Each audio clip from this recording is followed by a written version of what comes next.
is SGA all-time ranking amongst NBA players. I'm going to pull up Hoops Hype. They have a top 78 greatest NBA players. It's a 2024 list, but we thought it was probably the best list that's out there.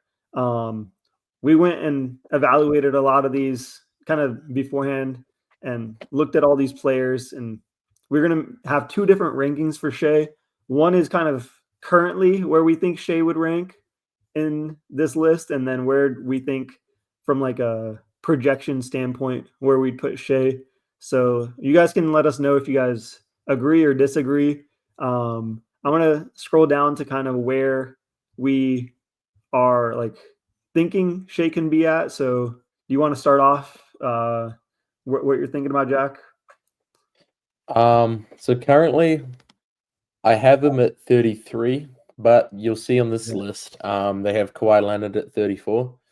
So I'm not basing. I personally think that Kawhi Leonard is better all time currently, but I do think that this list is wrong. So I'd put Shai 33 and then Kawhi higher as well. But I do think Shai is slightly better than Stockton at the moment, and yeah, better. Not as good as Kawhi yet. Yeah. I guess just going based on this list, there's going to be some guys that maybe are a little bit lower than him that can make cases to be better than him. So I'm going to keep it like a conservative. He's like a top 35 player. I see Steve Nash here, and I think undoubtedly, like Shai right now is a better player than what Steve Nash was. Even with the two MVPs, he only got 7 All NBA selections, 8 All Stars. He was 5th in assists, 94th in scoring, 240 in steals. I feel like he definitely revolutionized that like speed up system under Mike D'Antoni, but the 7 seconds or less. But just looking at Shai right now, I feel like from a playmaking aspect, a scoring aspect, and just what I saw from him all season long, like I feel like he's passed up Steve Nash right now. So that's where I'm going to put him at 35. Let's move over to what we think from like a fun projection standpoint. Mine is going to be way higher than yours, I'm assuming. But where do you want to put Shai in this list of all NBA players, like all-time NBA players? If you had to project his career with All Stars, possibly DPOY. Yeah. Well, I'm looking at a couple names like Dirk, Giannis, Dwayne Wade, and they're all the top 25, and I think Shai can easily make it there. But you got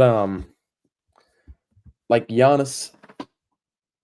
I think Giannis right now. I mean, Shai's got the same amount of MVPs. Oh, sorry, Giannis does have 2, but I think by the time it's all said and done, Shai should have more rings, more MVPs, more All NBA, All Defense. Probably not, but I think around that range, because Giannis has done it all on one team, so I think that's a good comparison as well, like for the projection. But I think maybe mid-20s, so 23. But you see these guys like Dwayne Wade, Giannis, who did all their accomplishments on one team, and I think that might be where Shai peaks, because I don't see him moving team. Yeah, I think. I mean, it's hard to say. Who knows what will happen, because the West is looking so crazy this year. I mean, he's won one, got the MVP, got the Finals MVP, scoring title. So I've got to say top 23. I think he'll end up top 23 of all time. But who knows? You're thinking he's going to end up right around where Dwayne Wade is all time? Yeah. If you had to project. I feel like that's a little low for me. I'm much higher on Shai than you are, and that's fine. Like everyone's going to have their own opinion about it. I think from what I've seen from Shai right now, like I've seen Dwayne Wade, for most of his career, and I feel like he's a better player than Dwayne Wade, just simply put, especially because we didn't really get to see Dwayne Wade carry his roster after LeBron joined him. So maybe that he could have a different case for this. He did win that one championship by himself. So, he is held in higher regard, but for whatever reason, I feel like Shai is just a better scorer, and we'll see if that ends up happening for him. But I'm looking at this list, and I don't think Giannis is gonna ever leave. I think he's already probably gonna surpass Wade from like an accomplishment standpoint. I think he's gonna pass Elgin Baylor. I think he's gonna pass Julius Irving when I'm looking at his accolades. Dirk only got his one ring with his one team. Um, Jerry West got only one title, one Finals MVP. So this is me thinking, Shai's gonna have more than one MVP, possibly more than one title. If I had to at least guess bare minimum, he's going to have two of each. So I'm getting closer to this top 15 range is where I'm looking at. If I had to project today, like bare minimum, he should be at least top 15 around with Carl Malone, Moses Malone. Um, I think he's right around this like Oscar Robertson, like between these three guys, like I think he'll be somewhere around this uh 14 to 16 range, right below. Like a lot of people have Steph Curry at 13 to 9. So that's kind of where I'm having him. I don't think he can pass from like Hakeem onward. It gets really tough, but I think like Yeah. he could try to make a case against Steph. So like probably max 14 with multiple rings. If he can get like 3 rings, another MVP, and a bunch of all NBAs, that's kind of where I have him. That's kind of it for us in terms of our projections here. We got some updates coming up. We have Summer League coming up. Nikola Topic is going to be playing. AJ is going to be playing, and let's just project kind of the growth. We know like the full roster hasn't been released yet or anything, but those are going to be like the top 2 guys we're really watching for that are going to make an impact on our immediate roster.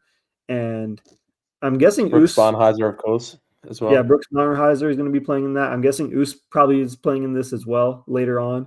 So, what are your thoughts on like what are your expectations going in for summer league? Well, I know we have 2 open two-way spots right now, and I know we're just going to be seeing some absolute dogs try to fight it out for that last spot. One name that comes to mind who I'm rooting for that two-way spot is Mady Sissoko. Um, Mm.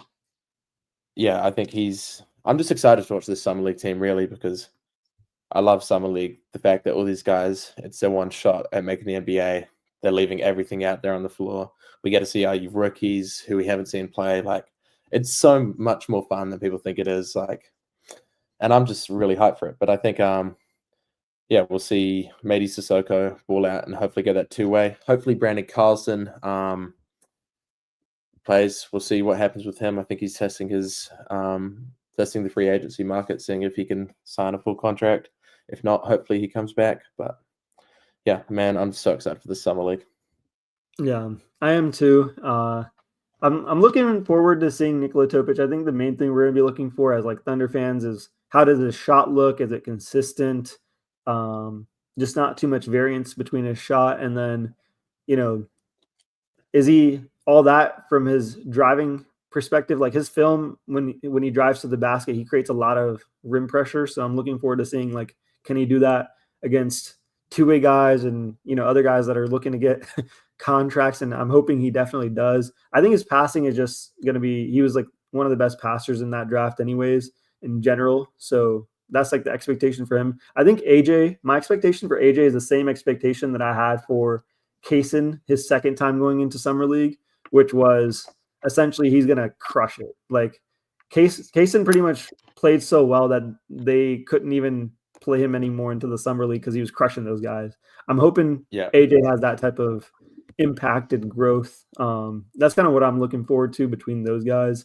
And then everyone else just fighting it out for the two-way spots. I mean, it's going to be Presti signed a bunch of dogs from what I'm looking at. Like all their film is just like a bunch of hustle guys that are just trying to make it to the NBA. So that's really exciting. Um, Another topic we have to talk about is Kevin Durant recently went and he was on Mind the Game with LeBron James, and they asked him about his finals run back in 2012 and like, kind of how that ended up. And he mentioned that like he mentioned our squad compared to that one where there was a blueprint essentially for this Thunder squad and Sam Presti to have kind of gone through those mistakes and trials and tribulations of being in the finals. That was the first time in the organization's like being there. So I feel like he has a point making those comments, but I also have some things that I disagree with. I want to hear from you though. What do you think? Um, I mean, I haven't actually seen the video, so Mhm. I mean, I don't know. I can kind of essentially what he was saying was OKC and Sam Presti wasn't too ready to contend, and I feel like Yeah. that point was the only point that I disagreed with it. Like throughout his whole interview, like I feel like it was an unnecessary shot because he's the guy that's playing on the court, and maybe Mhm. for that run, he can have that as like a fair statement, like they hadn't been there. But I feel like all the blame shouldn't go just to the organization. I No. feel like it's up to the leadership of himself, Russell Westbrook, Nick Collison, and others. I think the big mistake that he was talking about that we made was not keeping that roster around, not keeping James Harden after going to the finals, and then everything that happened after that. So I understand his comments, but I also like kind of have some pushback. It's like you were Yeah. there, you had the opportunity to kind of step up to the plate. So it's kind of a double-edged sword for him making. Yeah, I mean, he's always gonna talk and talk, but he hasn't won anything without Curry. Hasn't. Yeah, Yeah. pretty I mean, if much. he was loyal, he can't really complain about not being ready to compete when it's your first time making the finals. You make the finals, and then you're like, "Nah, fuck that. We're not running it back." Like, I mean, there's no loyalty there, so you can't. What is? Yeah. Yeah, I feel like they weren't Anyway, as gelled of a roster. And that's kind of what he was mentioning. Like they're not as gelled of a roster as this one is. Um, I mean, that it's might just have something to do with his humongous ego, but yeah, yeah. I mean possibly, but also there was a huge post by Nick Collison since we mentioned his name on Hmm. Instagram. I hope like highly, you know, hope you guys go check that out on his Instagram. It was amazing. I believe he mentioned Jalen Williams, Jay Will, and Aaron Wiggins in that. Like a couple shout outs to the role players and just like how he felt about us being there and him being a part of it. And um, I like the last sentence of the post where he was like, "All right, now it's time to run it back." I thought that was amazing. Have you had a chance Hmm. to check that one out yet, or no? Yeah, I did see that. I love the slide. Going through the slides, the selfie with Kendrick Williams is pretty cool as well. But Mhm. I think that's just tribute to how well our organization is run. The way the players just feel the connection. Like you see it so many times. Like Paul George is saying it. Everyone's saying it about how well they're treated. And I think it's really cool to have. Well, first his jersey retired, but second, him just being part of the Thunder organization, helping people out. So I think that's really big. But to do this for him as well, um, yeah, man, it's just cool, and he Yeah, he appreciates it so much. yeah, he's Mr. Thunder. I thought it was funny. He was wearing a shirt with I think Shea and Chet. I don't know if you saw that one. It was a pretty funny shirt that he had on. I'll try to bring it up later on, but let's move over to some other news. This is going to be a bunch of Thunder recaps after this Shea extension. J Dub just we got an injury update with him. He's going to be out for 12 weeks, which puts him right around like the middle of September, maybe late September at most, to be coming back. So he'll have at least a good couple of weeks before the season kicks off, which is really good news. And I'm still baffled that like no news got out about the fact that his like he had a ligament Yeah, torn, and then like him looking at his hand on that one shot yeah, in the yelling playoffs, at it. yelling at it was really tough. Like it's just so many tough moments. Like dropping 40, like I feel like a lot of teams like the Pacers and so many other like fan bases complained about like, oh, we went through, injured teams like Denver or whatever. But it's like, dude, we had a literal dude playing possibly on just one hand. Like that's Yeah, actually like I've never seen something like that. And I'm pretty sure that was for the whole playoffs as well. Like he got the injury before the playoffs began, and it just got worse and worse throughout the playoffs. So the way he managed to fight through that, and I mean that just shows how much he wanted it really, and he got it. So credit to him. Yeah, But I'm yeah, still hopefully shocked. his recovery's all good. Yeah. I hope the recovery goes well. And then he recently had a YouTube video out, by the way. You guys should check Mm-hmm. that out on his channel. It was like pretty much like Definitely. behind the scenes with him, Shai, and like a bunch of the team. And I think it was amazing that JoJo made that for everybody. And I'm loving the content the guys are making. Like Thomas Sorber regularly posts on his Instagram and on his TikTok. And we usually see some J Will lives. Hopefully, we see Yeah. some more of those.